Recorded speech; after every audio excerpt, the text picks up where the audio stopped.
Tapi kita lebih punya dan memadai karena kita punya praktek dan kejiwaan. Karena tidur kita di laut pun berselimutkan angin. Iya kan? Pakai bantalnya pun ombak. Di situ kita langsung menerima anugerah atau rizki langsung dari Tuhan.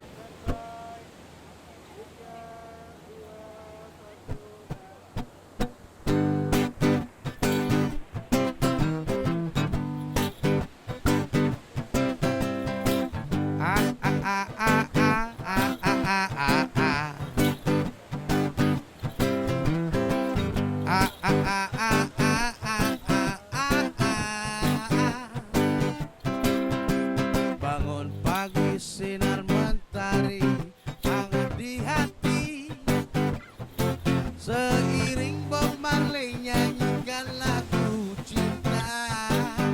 Oh ya, aku belum mandi dan gosok gigi, aku sudah di air. Dengan segelas kopi ku pandang lautan lepas. Gak kenal waktu, gak kenal hari. Yang ku tahu hanyalah sunset dan sunrise. Anak pantai. Oh ya man. Right. Oh, suka damai. Ai. Oh, anak pantai. Oh ya man. Sekali lagi. Oh, hidup santai. Yeah. Balik lagi di RSG TV. Kali ini gue udah ada di pantai yang paling indah di Banyuwangi, namanya Pantai Mustika. Yap. Gitu. Jadi lagu yang barusan kita nyanyiin adalah lagu yang mewakili garis merah anak pantai ya. Dan penciptanya adalah Akamsinya pantai. oh Kamsi anak pantai ya. Apaan tuh? Apa lagi tuh? Oke. Jadi sorry Bung. Ya. Jadi di sini udah ada Mas Bogel, ada Mas siapa? Mas Sundi. Mas Yundi. Ada Mas Budi. Mas Budi sini dong, Mas Budi. Aduh. Biar gabung sini. Ligo tebut ligo, pencepet. Atau aku duduk sini deh, biar santai. Sini Mas Budi. Sini Mas. Sini. Jadi biar Oke, jadi di sini nih gua udah bareng sahabat-sahabat anak pantai Indonesia. Jadi ada Mas Bogel, Mas Budi, Sundi. Mas Mo. Sini dong. Oke. Jadi ada Masmu tuh di situ tuh Masmu. Masmu.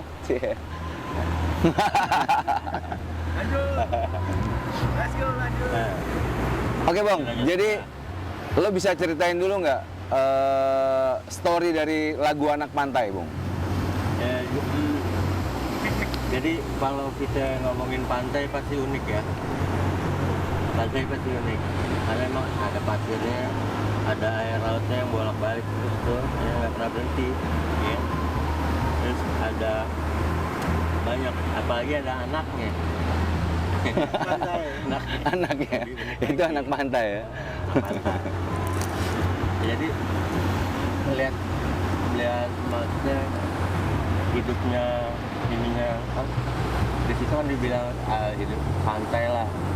Jadi semuanya tuh banyak nikmatnya sebenarnya. Banyak nikmatnya.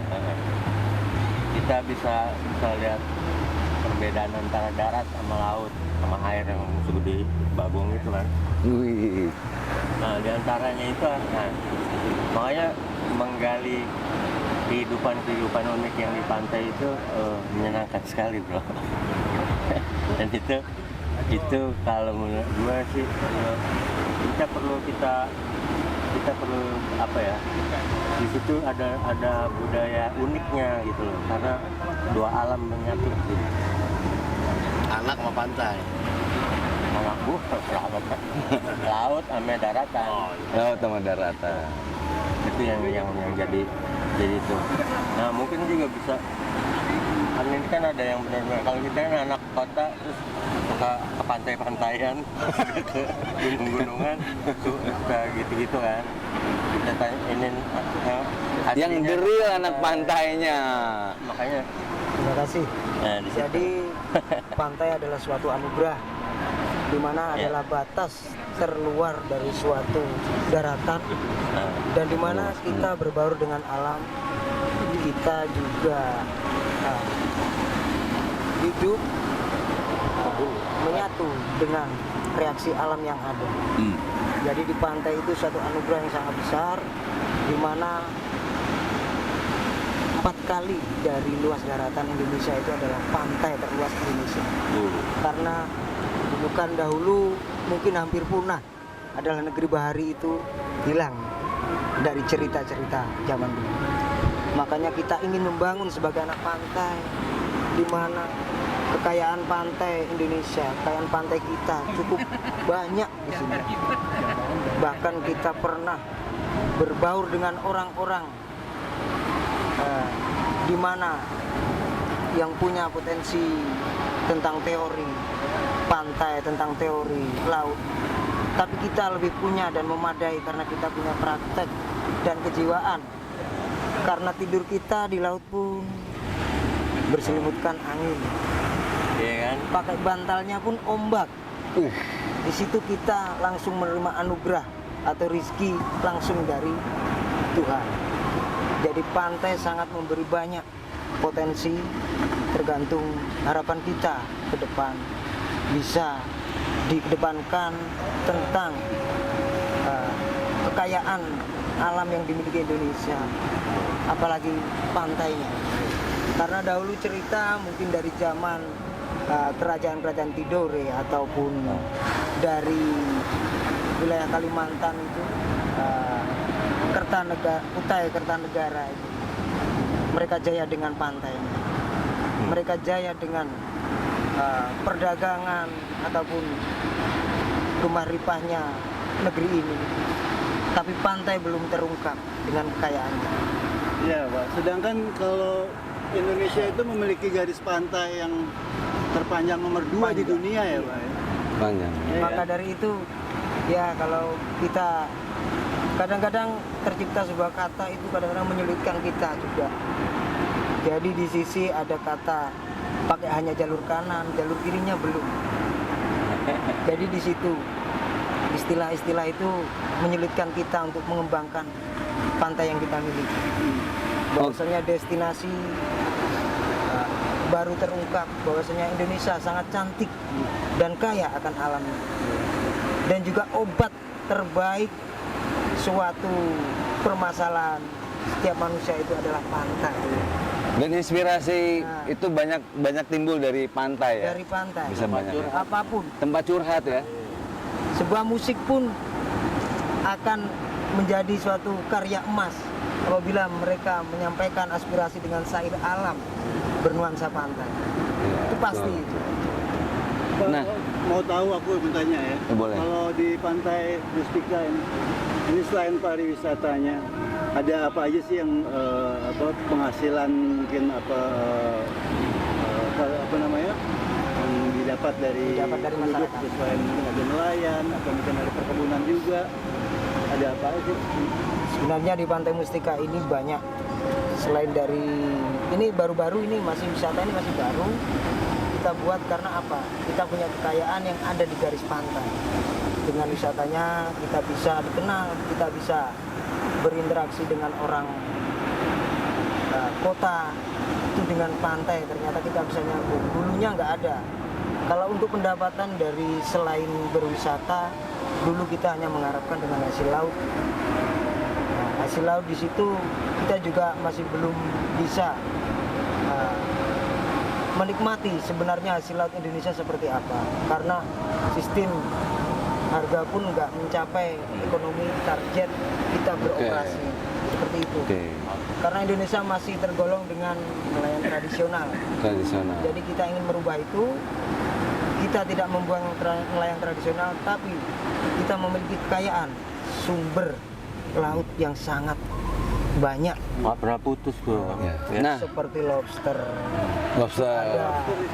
lobster ada dengan ikan cakalang, tuna, dan juga jenis-jenis ikan yang ekspor itu kayak kerapu, jenis kerapu, bawal merah, itu banyak di sini. Barona. Barona. Nah, Juga ada. selain kekayaan alam yang dari laut, yang tadi Mas sebutin kan, itu saya ngelihat kemarin udah sempat ngobrol-ngobrol sama Mas Budi, sama Mas siapa? Mas Freddy, terus bahkan potensi anak-anak sini saya ini YouTuber, nggak taunya nih YouTuber. Masih belajar, Bang. Masih belajar ya. Subscribernya udah berapa sekarang? Masih 4.000-an sekitar. 4.000. Nah, oh ya, ini nih coba. Oke, kita lihat. Subscribernya sekarang berapa nih? Sekitar 4.000. 4.000-an ya. Nah, penonton RSG itu boleh tuh subscribe langsung karena konten-kontennya seperti apa? Kontennya itu mengisahkan sebenarnya kejadian nyata, cuma kejadian yang lucu gitu. Oh, sitcom ya, Bong ya? Seharian. Sitcom ya. Nama channelnya Kang Channel 7. Kang Channel 7. Jangan lupa subscribe, like, terus di-share sebanyak-banyak mungkin. Thank you. Terus selain ini Mas Budi, selain apa? Selain ini ada YouTuber. Terus apalagi kegiatan anak-anak pantainya, Bong? Lu tanya dong, Bong. Kira-kira. Iya. Dia pengen nama suara ombak loh. Oke, bener. Kuliner ya. Oke, ini udah banyak, udah dicatat nih kayaknya nih. Belum. Kita hanya apa sih? Kita hanya melihat dari Google Business. yang kita lakukan. Oh. Oke, tunggu ini tempat ini kedainya Mas, kafenya Mas atau Bukan, Pantai Mustika. Pantai Mustika? Pantai Mustika. Wih. Jadi gini, ini kalau kita dilihat nih, total yang melihat sudah 37.000 orang. Ya, penelusurannya 22.000 orang. Oke. Aktivitasnya 10.000. 10.000. Ini memang luar biasa ini. Ini kerjasama dengan Mbak Google kayaknya cocok nih kayaknya. Cocok ya Mbak Google ya. Tapi menurutku harusnya bisa lebih 10 kali lipat ya. Oh, harusnya bisa. Harapannya ya, karena gila loh Bong, alamnya pantainya gawat banget Bong. Ya nanti ketika pembangunan Pantai Mustika ini bisa terrealisasi dengan baik, ya karena kita udah melihat ini udah mau dibangun kan, Udah indah ya. Jadi Itu nanti banyak yang mencari informasi pariwisata di sini ya dengan Google seperti Business itu, ya. Jadi orang biar tidak, kalau dulu Pantai Mustika ini kalau ada bis nih ya, kalau ada bis datang ke sini tuh mereka tuh bicaranya kadang gini, Mas, saya ini jari wong Jawa tuh keblaso. Kalau jari bahasa Indonesia ini apa keblaso? Kesesat. Sesat. Oh, tersesat. Sesat. Saya diem aja, kok enak orang bilang kayak gitu ya. Padahal kita ini lagi mencari tamu loh. tapi bis bilang kayak gitu. Kondekturnya sama si TL-nya itu bilang kayak gitu sama saya, kadang sama teman-teman bilang kayak gitu. Saya tersesat bang ke sini, nggak kesesat bang. Sampai ke sini bener ini ada pantai di sini. Yuk kita lihat dulu masuk saya. Gitu. Sampai segitunya saya ngomong. Jadi besok kita bisa bilang atau lo bisa bilang Anda tersesat di jalan yang benar. Ya enggak ya? Penunjuk jalannya. Ya. Nah, Oke. jadi gini, karena waktu itu kita membuka pantai ini memang kita belum ada yang bisa ditampilkan. Nah, alhamdulillah ya, 3 tahun yang lalu kita membuka kuliner sampai kita ada festival lobster. Festival lobster itu Oh iya? festival lobster itu festival yang baru pertama kali di Indonesia, tempatnya di sini. Di sini? Pantai Mustika. Iya. Mas, Kemarin. saya mau tanya Mas Budi sebagai apa namanya penggagas anak muda di sini mungkin ya bisa Boleh. dibilang ya. Kalau visi misinya Mas Budi di Pantai Mustika ini kira-kira apa tuh? Visinya jelas- ke depan, Yang jelas misinya misi ke apa? depan, yang jelas misi ke depan begini. Kita nggak bisa dalam artian harus membuktikan ini dengan segera. Betul, ada Karena proses ya. Proses di pariwisata itu nggak bisa segera. Iya. Dia lamban tapi mengasihkan. Dan orang bisnis di pariwisata pasti senang. Karena dia nggak langsung wow gitu enggak. Tapi kan dia berjalannya itu dengan kondisi yang stabil gitu. Tapi kalau dihantam dengan Covid kayak kemarin kayak Bang Bobiel ya saya nggak tahu lagi. Iya, Biasanya sama teman-teman itu sering telepon, sekarang nggak tahu ya. Nah, karena dampaknya luar biasa kan gitu loh kita.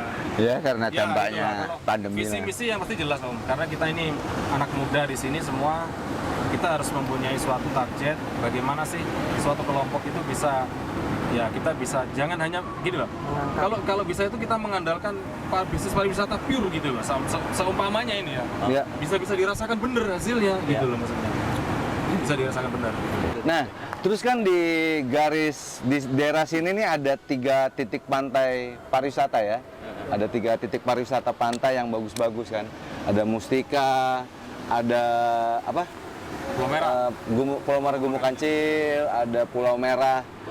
Nah, saya mau tanya nih, kebetulan ada Mas Bogel. Dia pemilik homestay di Pulau Merah. Mau ceritain dong Mas Bogel pengalamannya atau perjuangannya untuk daerah sana bagaimana? Ya untuk Apa yang awal-awalnya kita dibangun? untuk di Pulau Merah khususnya dulu Boleh masih dideketin mic di sini. kita buka mulai tahun 2009 kita awalin dengan susah payah kita buka, bagaimana kita membentuk karakter teman-teman itu sadar wisata, untuk kebersihannya, bagaimana menjaga dan menerima tamu apapun bentuknya. Dan setelah itu ya sedikit demi sedikit akhirnya kami bisa rukun, dan harapan kami setelah itu bagaimana, karena kita tuh punya bibir pantai pasir putih yang sepanjang 7 kilo dari Pulau Merah Pancer, bagaimana ini bisa jalan semua. Harapan kami seperti itu, udah saling sinergi, saling berbaur, saling mengisi mana yang kurang gitu. Jadi harapan kami Pulau Merah Pancer itu adalah satu wadah, maksud satu jalur pintu. Misalnya kalau tujuan saya pribadi, kalau saya banyak tamu, saya arahkan ke Pantai Mustika itu pasti. Itu saya. Bagaimana supaya di sini jalan, di Pulau Merah jalan, dan di Pasir Hitam itu juga jalan. Jadi saling bersinergi. Gotong royong bahasanya. Orang Indonesia. Terus gue pengen tanya nih, karena ini kaitannya kita sebagai musisi, kaitannya kan erat sama pantai. Nah, gue pengen tanya sebagai Om Jali, sebagai musisi, reggae musisi. Nah, gimana? Apa pengaruhnya terhadap musik lo dan pantai? Wah, pengaruh pasti banyak karena memang segala inspirasi lahir di sini nih. Betul. Kadang Setuju ya Mas ya? kita nggak bisa nakutin gitu yang kita pikir ini cukup, ternyata masih banyak yang bagus lagi. Nge-fight terus ya. Nah, dan itu saya kalau nggak dikembangin. Nah, nggak cuma buat musisi juga sih. Orang stres waktu ini sembuh. Mau ke pantai, Sembuh ya? iya, pantai itu punya magis sendiri. Nyuci. Betul. Dan penyakit, maksudnya kayak dulu waktu masih kecil dia punya penyakit kulit, diajak berenang di pantai, Bisa sembuh ya, gitu. Jadi obat lah, semuanya itu pakai Iya. obat tradisional alam. Iya. Kalau pengaruh ke musiknya, ya seperti kita tahu, Iya. musik pantai itu ya memang musik. Banyak bro. Maksud gue Musik yang nggak yang keras, nggak yang apa, gimana? Chill, ya. vibrasi. Jadi apa ya? Ada vibe di pantai ini buat masuk ke rock musik ini. Gue selalu percaya kalau bikin lagu di pantai pasti enak. Jadinya enak. Jadinya enak. Dan orang yang dengerin pasti langsung enak juga ya. Oke. Azan ya, udah azan ya. Oke, jadi kita break dulu azan. Karena sebenarnya gue ada satu cerita yang pengen gue denger supaya bisa di-sharing juga tentang kejadian tsunami yang 94. Dan ini adalah ada saksi hidup yang Jadi ada historinya juga nih di Pantai Mustika ini ya. Dulu tahun 94 ya. Ya. Oke, jangan kemana-mana, kita balik lagi. kita ya Persa. Kita lanjut lagi setelah kita sholat maghrib bareng. Maghrib. Oke.